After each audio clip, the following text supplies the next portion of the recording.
आप देख रहे हैं खिलाड़ी नंबर 1। ब्रेक से पहले हमने मेंशन किया था वोडाफोन आइडिया स्टॉक में थोड़ी सी एक्टिविटी बढ़ती हुई। दरअसल 5G रोल आउट के लिए कंपनी एकदम तैयार है। असीम मनचंदा जो सेक्टर को क्लोजली ट्रैक करते हैं हमारे साथ जुड़ रहे हैं। असीम बताइए। देखिए, सरकार जब भी किसी कंपनी को लाइसेंस देती है तो उसके साथ एक लाइसेंस और स्पेक्ट्रम देती है तो उसके साथ एक शर्त लगाती है कि आप इस स्पेक्ट्रम को होल्ड नहीं करेंगे, आप अपनी सर्विसेज की शुरुआत करेंगे। तो ये शर्त है कि आपको स्पेक्ट्रम मिलने के 1 साल के अंदर अंदर आपको 5G सर्विसेज शुरू करनी है। जब कंपनी को ये स्पेक्ट्रम दिया गया था तो उसके साथ ही शर्त लगाई गई थी और विद पेनल्टी आप 2 साल के अंदर इसको शुरू कर सकते हैं। तो पहले कंपनी अपनी 5G सर्विसेज का रोल आउट ऑब्लिगेशन पूरा नहीं कर पाई थी। अब जो हमें सूत्र बता रहे हैं कि कंपनी ने उसका 5G सर्विसेज का रोल आउट ऑब्लिगेशन पूरा कर लिया है। कंपनी ने दोनों स्पेक्ट्रम बैंड के अंदर अपनी सर्विसेज की टेस्टिंग दूरसंचार विभाग को करा दी है। कंपनी की जो 5G सर्विसेज है वो एक डिस्ट्रिक्ट हेडक्वार्टर के 10% में एक्टिव है इस वक्त। कंपनी ने क्योंकि इस बार काफी देरी से रोल आउट जो है किया है तो कंपनी के ऊपर पेनल्टी भी लगाई गई है। 1 करोड़ के आसपास कंपनी के ऊपर पेनल्टी लगाई गई है।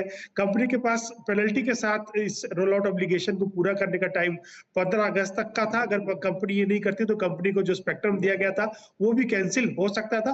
तो अब कंपनी के ऊपर किसी भी तरह की कार्रवाई नहीं होगी। कंपनी ने अपने सारे रोल आउट ऑब्लिगेशन पूरे कर लिए। तो ये क्लियरली 5G रोल आउट का फ़ायदा अब कंपनी आगे कमाती हुई दिखाई देगी। 4% के गेन्स। आई एम होपिंग ये 5G रोल आउट के साथ असीम 4G कनेक्शंस भी थोड़े से बेहतर हों। वो काफ़ी इम्पोर्टेंट होगा जो बचे कुछ एक कस्टमर्स इनके साथ रह गए हैं। शुक्रिया असीम इस अपडेट के लिए। चलिए अब वापस लौटते हैं। मेरे ख्याल में प्रदीप के पास एक और ट्रेड है। प्रदीप क्या पिक किया है आपने? देखिए, रेलवे स्पेस में से ही दूसरा स्टॉक में जोड़ना चाहूंगा। आरवीएनएल वो स्टॉक है। आरवीएनएल में भी आरएफसी की तरह ही एक अच्छे वॉल्यूम के साथ फ्रेश ब्रेकआउट कंफर्म हो रहे हैं। 413 के करंट रेट पे इसको जोड़ेंगे और स्टॉप लॉस यहाँ पे रहेगा 390 का और 465 के टारगेट रहेंगे। 465 के टारगेट के लिए तेजी का ट्रेड यहाँ पर आरवीएनएल में बनता हुआ और 390 के आसपास का आप लगाएंगे स्टॉप लॉस। ये है आपके लिए वो ट्रेड। चलिए फटाफट से अब आपके लिए लेकर आते हैं ओवरऑल अपडेट जो हमारे जानकार दे रहे हैं।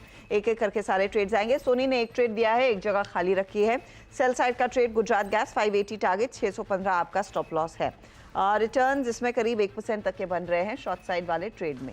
अब आइए अगले ट्रेड पर और ये है अरुण कुमार मंत्री का। राइट्स इन्होंने जोड़ा 775 टारगेट, 701 का स्टॉप लॉस।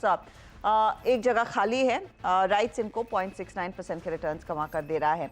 प्रदीप ने अमर राजा को कैरी किया और 2 नए ट्रेड्स हैं। एक है आरवीएनएल 465 का टारगेट, 390 का स्टॉप लॉस और आईआरएफसी 195 का टारगेट, 173 का stop loss. Amar Raja by side का ट्रेड 1580 के टारगेट के लिए इसे कैरी किया है। 1355 इनका स्टॉप लॉस है। रिटर्न्स कहाँ बन रहे हैं तो अमर राजा इनको 0.78 गेन करके दे रहा है। आरवीएनएल और आईआरएफसी का भी योगदान 0.21% के ऊपर का इस समय बन रहा है। ओवरऑल सिचुएशन क्या बन रही है, मुनाफे का मीटर किसके फेवर में है वो आपके सामने।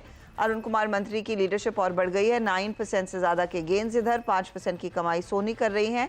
प्रदीप के लिए एक मुश्किल हफ्ता रहा, -11% के रिटर्न्स इधर। लेंगे इसी मोड़ पर एक छोटा सा ब्रेक। ब्रेक के बाद पूरा एक्शन कमोडिटी मार्केट से जुड़ा हुआ। आप बने रहे CNBC आवाज़ के साथ। नमस्कार।